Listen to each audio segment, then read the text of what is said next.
Cancer एक ऐसी बीमारी है जिसमें मौजूद हर शख्स हर दिन मौत का इंतजार करता है। अगर मैं आपको ये कहूँ कि कैंसर एक ऐसी बीमारी नहीं रही जिसमें मौत वाक़ई होती है, एक ऐसी दुनिया जहाँ पे कैंसर का दर्द भरा इलाज किया जाता है, से एक ऐसी दुनिया में एंटर होते जा रहे हैं जहाँ पे कैंसर सेल्स को नॉर्मली हेल्दी सेल्स में कन्वर्ट कर दिया जाएगा।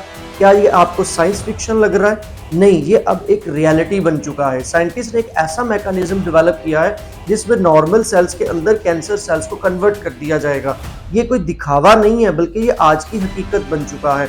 आज हम इस वीडियो के अंदर इस चीज़ को फॉलो अप करेंगे कि इस प्रोसेस को कैसे अचीव किया गया और क्या इस प्रोसेस के ज़रिए हम कैंसर को हमेशा के लिए ट्रीट करने जा रहे हैं और इस प्रोसेस के अंदर कौन कौन सी रुकावटें आ रही हैं।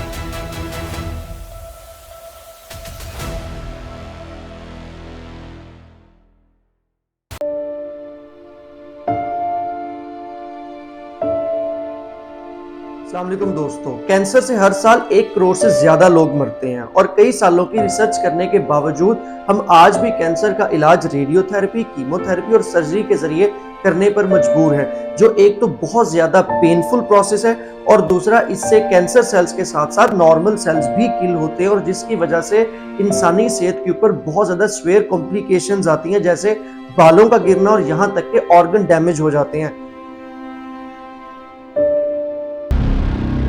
साइंटिस्ट ने एक ऐसा मैकेनिज्म डेवलप किया है जिसमें इन्होंने ये सोचा कि हम कैंसर सेल्स को नॉर्मल हेल्दी सेल्स के अंदर कन्वर्ट कर दें।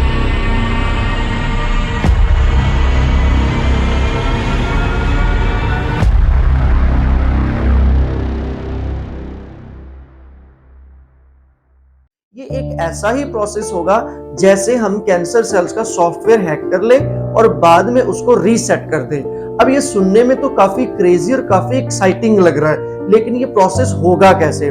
Korean institute of science and technology ने एक ऐसा प्रोसेस और मैकेनिज्म डेवलप किया है जिसमें उन्होंने कैंसर सेल्स को नॉर्मल सेल्स के अंदर कन्वर्ट कर दिया। दरअसल कैंसर सेल्स के अंदर एक हिडन स्विच होता है। उस हिडन स्विच के अंदर वो क्या करता है, वो कैंसर सेल्स की ग्रोथ को कंट्रोल करता है। साइंटिस्ट ने ये सोचा अगर हम उस स्विच को ऑन या ऑफ करने की सलाहियत पर काबू पा लें तो हम कैंसर सेल्स को कंट्रोल कर सकते हैं। तो इन्होंने एक आरएनए इंटरफेरेंस का मैकेनिज्म डेवलप किया और कोलोन कैंसर्स के ऊपर 3 क्रिटिकल जीन्स को आइडेंटिफाई किया, HDAC2, FOXA2 और MYB जीन्स को आइडेंटिफाई किया और आरएनए इंटरफेरेंस के जरिए कोलोन कैंसर के इन 3 जीन्स को सुप्रेस कर दिया। और जैसे ही इन 3 जीन्स को सुप्रेस किया तो कोलोन कैंसर सेल्स जो है वो ऑटोमेटिकली हेल्दी सेल्स के अंदर कन्वर्ट हो गए और उन्होंने हेल्दी सेल्स के अंदर बिहेव करना शुरू कर दिया। बाद में इन्होंने इसी मेथड को स्वेयर रैप्डोमायोसार्कोमा, जो कि एक मसल कैंसर की डिजीज है जो बच्चों के अंदर होती है, उसके ऊपर इसको ट्राई किया गया और मसल कैंसर सेल्स भी नॉर्मल हेल्दी कैंसर सेल्स के अंदर कन्वर्ट हो गए। ये बिल्कुल ऐसे ही लग रहा है कि हमने एक अंडू बटन ढूंढ लिया है कैंसर सेल्स का। अगर किसी को कैंसर होता है तो हम उस अंडू बटन के जरिए कैंसर सेल्स को रीसेट कर देंगे और इस कैंसर सेल्स को हम क्या करेंगे, नॉर्मल सेल्स के अंदर कन्वर्ट कर देंगे। अब इसके जरिए हम कैंसर को ट्रीट करने की तरफ जा सकते हैं, लेकिन अभी रुके, जरा थोड़ा सा सब्र करें। इस प्रोसेस के ऊपर बहुत ज्यादा लिमिटेशंस हो सकती हैं।